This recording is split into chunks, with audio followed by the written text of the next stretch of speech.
We're standing in the area that was once occupied by the legendary coconut grove known as Helumoa. And Helumoa today is the home to Royal Hawaiian Center, as well as the Sheraton Waikiki, Royal Hawaiian Hotel, and other adjacent properties. The grove is credited to Kakuhiheva, who was a 16th century ruler of the island of Oahu. And Kakuhiheva had an encounter with a mythical rooster named Ka'auhelemoa, who came to Waikiki, and this encounter inspired Kakuhiheva, the king, to plant a coconut grove in his honor, naming the area Helumoa, which in Hawaiian means chicken scratch, referring to Ka'auhelemoa's scratching in the sand here at Waikiki. For generations since then, Hawaiian ali'i, or nobility, have called Helumoa home, including Kamehameha the Great after his conquest of Oahu in 1795.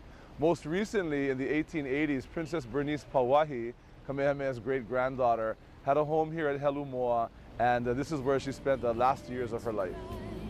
Because I miss you, my Hawaii. I rest my head upon the sands of Waikiki. Waikiki is one of the most romantic places in the world. Why go anywhere else when paradise is right here in your backyard? I love everything about Waikiki. Uluvehivehi o e ka uikela, e ka Royal Hawaiian Hotel.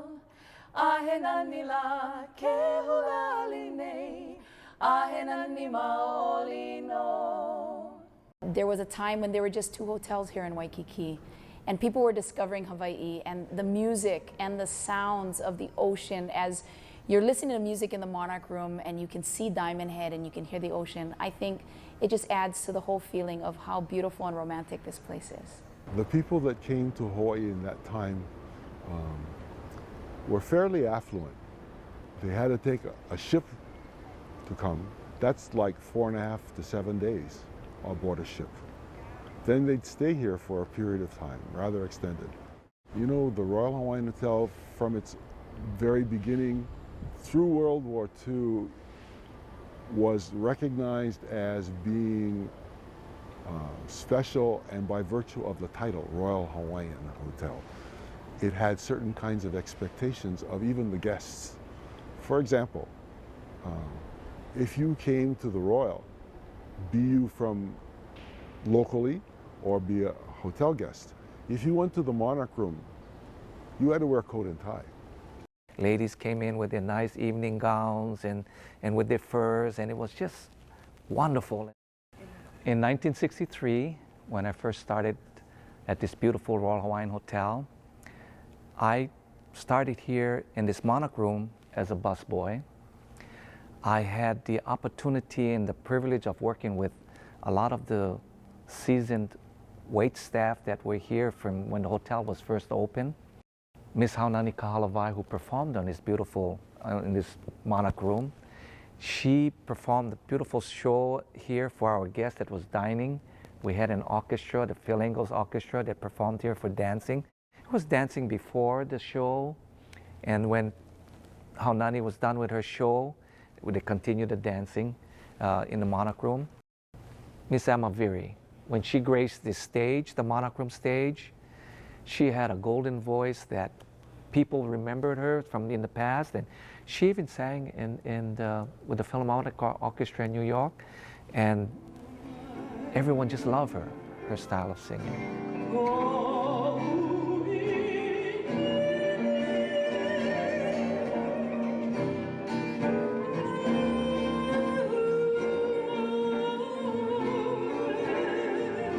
It seemed that there wasn't the promotion of Hawaiian entertainment, it was just there. And so people who were old-time visitors and they were back, they went looking and they'd find you. And the beach boys surfing with the tide to the shores with girls side by side.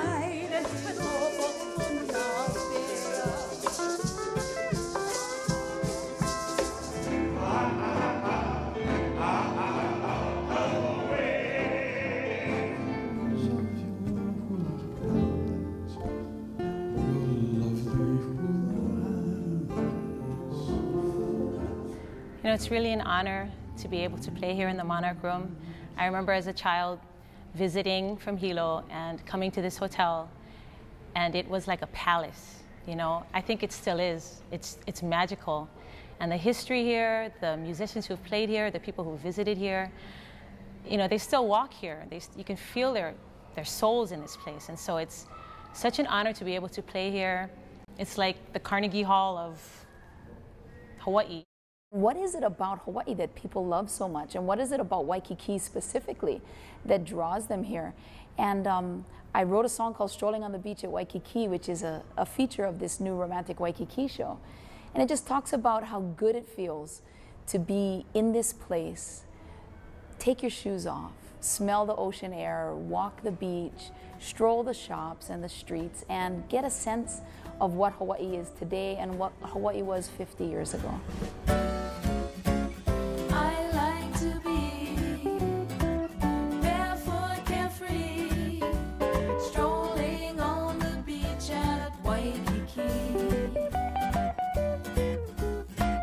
Just smell the breeze, hula melodies, strolling on the beach at Waikiki. I remember in the 80s, the showroom here was the place to go.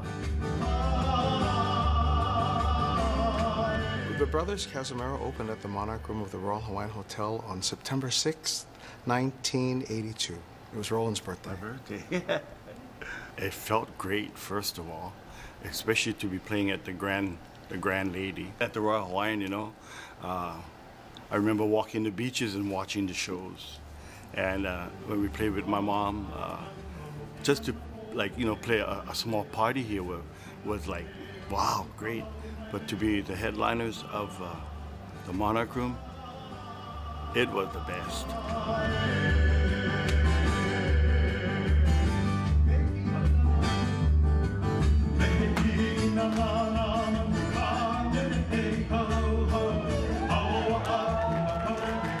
The Brothers Casimiro was the longest running show we had here in the Monarch Room. I believe it's because their style of entertaining, the visitors really enjoyed the old nostalgia of Hawaii.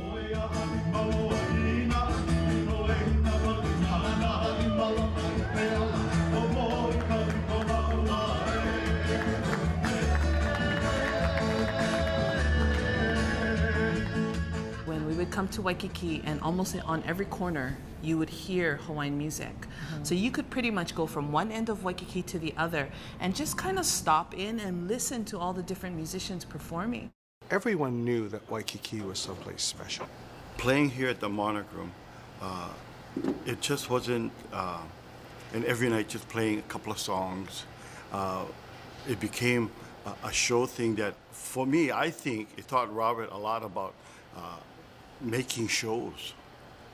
You know? Yeah, it was a great, being at the Royal Hawaiian was a great opportunity to learn your craft, to hone it, to realize that after performing in this kind of a situation, we could perform almost anywhere. You know, my biggest influences in my life musically were my parents. Of course, we all come from Kamehameha schools, and we were participating in the Concert Glee Club. So there is where our formal education came from. And a lot of people say that, you know, we have unique harmonies, and it really does stem from our choral teachings at Kamehameha. Today, Royal Hawaiian Center, Sheraton Waikiki, and Royal Hawaiian Hotel are generating revenue for education for Hawaiian children at Kamehameha schools. So these properties as commercial real estate assets also provide for the lasting legacy of Princess Bernice Pauahi. 46 years is a long tenure to work in one place. And I treasured every moment of it because the people I met was always interesting. The performers that were performing here, even if they were like the Brothers Casimiro, they've been here 11 years, it's always exciting. They would change the show, they would make it different, they would make it exciting so that people would come back to the Monarch Room. And that's what we want to create. We want people to start coming back to the Royal Hawaiian. We want our kama'ainas and our visitors to experience the Royal Hawaiian, the Monarch Room, the shows, the experience, the memories that they can create for themselves. And this is it. There's no other showroom in Waikiki. There's no other room at all. The Monarch Room is the premier room of Waikiki. Of all the places you can go, only one will soothe your soul, strolling on the beach at Waikiki. Waikiki, ooh, strolling on the beach at Waikiki.